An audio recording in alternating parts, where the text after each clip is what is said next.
Joining us now is Wisconsin Congressman Mike Gallagher, greatest state in the nation. He's the chairman of the Select Committee, also on his phone right outside of the House. He's voting tonight. So, Congressman, good to see you tonight. What can we expect to learn on this hearing that you're going to host tonight?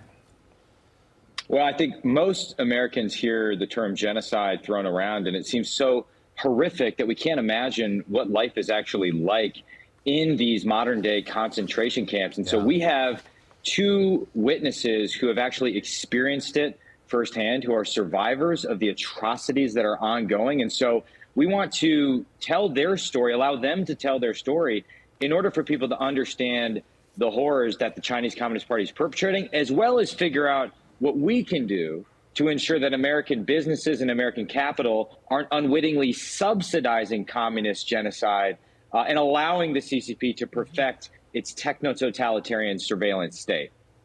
And connect those dots, Congressman, from Chinese techno-surveillance state and how they control the Uyghur population and what was going on Capitol Hill today and the grilling of the TikTok CEO. And before you get to that, just listen to New York Congressman Jamal Bowman defending TikTok and actually using the language of Chinese communist propaganda. Listen to this.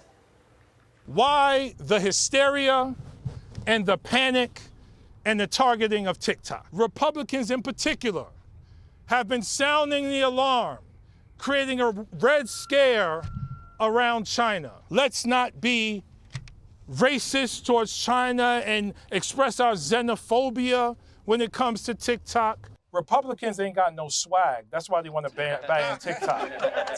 Republicans ain't got no swag. That's the problem. Congressman, your reaction to that, but also connect the dots between TikTok to what is going on with the Uyghur genocide.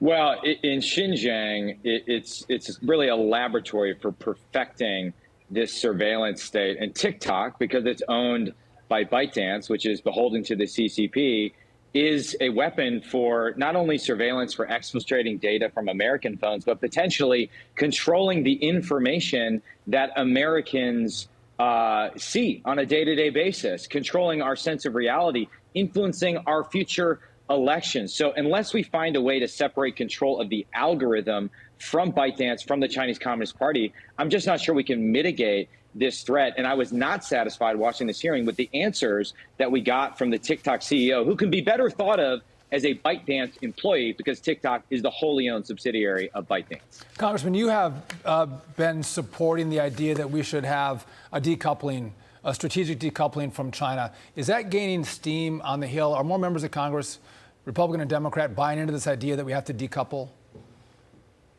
Yeah, I think the question is, it's a selective decoupling. So where do you draw the line? Some things are obvious, right? We don't want to be dependent on China for life-saving drugs because they could weaponize those supply chains in a crisis in order to weaken our deterrent posture. We don't want to be dependent on them for things that go into our weapons system in the Pentagon. But semiconductors, exactly. But if Wisconsin farmers, who I know you know well, Sean, want to sell soybeans to China, I don't think that's a national security threat. If we want to buy cheap textiles from China, that's not necessarily a national security threat. So figuring out the line and enforcing it consistently is what we need to do. Are you getting buy-in on that, Congressman?